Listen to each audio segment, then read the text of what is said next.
Tractor trolley चोरी करने वाले उल्लू गैंग के पास शातिर अपराधियों को नोएडा सेक्टर 24 पुलिस ने गिरफ्तार कर एक बड़ी सफलता हासिल की है। इनके कब्जे से पुलिस ने विभिन्न कंपनियों के 8 चोरी के ट्रैक्टर बरामद किए हैं। साथ ही 315 बोरे के तमंचे व जिंदा कारतूस भी इनके पास से बरामद किए गए हैं। पूछताछ के दौरान आरोपियों ने बताया कि हम लोग अवैध असला व कारतूस से लैस होकर नोएडा दिल्ली NCR क्षेत्र में सड़क किनारे खड़े व खाली प्लॉट से ट्रैक्टर ट्रॉली को चुरा लिया करते हैं, जिसकी सूचना अपने साथी वरुण व भूपेंद्र को सुपुर्द कर देते थे। हम लोग हमेशा चोरी करने के लिए रात को ही निकलते हैं, जिसके कारण हमने अपने गैंग का नाम उल्लू रखा है। घटना करने से पहले हम सभी साथी इकट्ठा होकर कोड का प्रयोग करते हैं कि उल्लू उड़ेगा। इतना कहने से ही हम सब समझ जाते हैं। आरोपियों को लेकर ADCP आशीष कुमार मिश्र ने क्या कुछ कहा, सुने। NCR में सक्रिय एक उल्लू गैंग के नाम से जो कुख्यात गैंग है, जो मुख्यतः ट्रैक्टर चोरी का कार्य करता था, उसके 5 सदस्यों को गिरफ्तार किया गया है। हमारे सेक्टर 24 थाना पुलिस को बड़ी सफलता हाथ लगी है।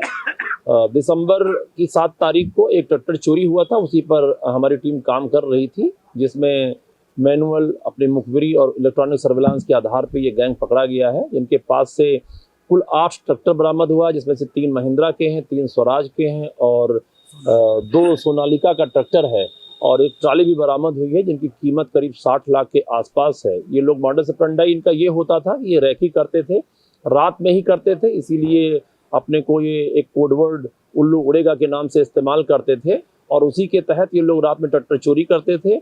ये मुख्यतः चोरी करने वालों में दिलशाद, अनीस और शहजाद थे। उसके बाद ये इसको इनके साथ एक संसार और एक सलमान करके है, जिनकी तलाश अभी की जा रही है। और भूपेंद्र और जो वरुण थे, इनको ये हैंडओवर कर दिया करते थे, जिनको एक कम दामों पर बेच दिया करते थे। और कुछ ट्रैक्टर इनके द्वारा अभी भी रखा हुआ था, जो उसको ये अभी बेच नहीं पाए थे।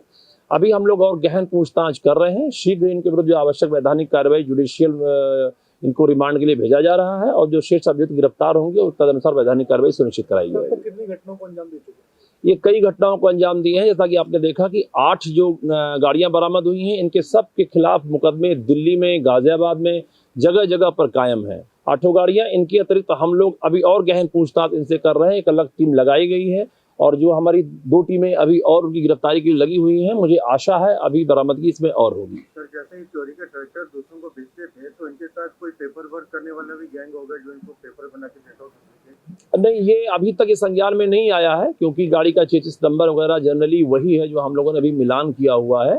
तो अगर ऐसी कोई बात आएगी तो वो भी हम लोग गहन पूछताछ कर रहे हैं। क्या ये ट्रैक्टरों को टारगेट बनाया करते थे, कोई 4 व्हीलर गाड़ियां भी चलाया करते थे?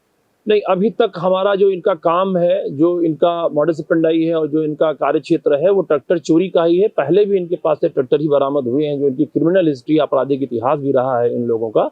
तो उसी पे हमारी टीम में काम कर रही है, सफलता मिली है।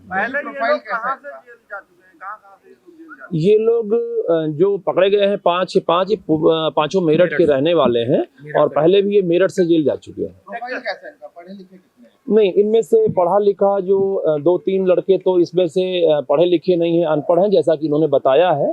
एक लड़का है जो 12वीं पास है, जिसमें से भूपेंद्र है। बाकी लोग तो पढ़े लिखे नहीं। आप इस खबर को लेकर क्या सोचते हैं, हमें कमेंट का जरूर बताएं। देखते रहिए जनहित टाइम्स।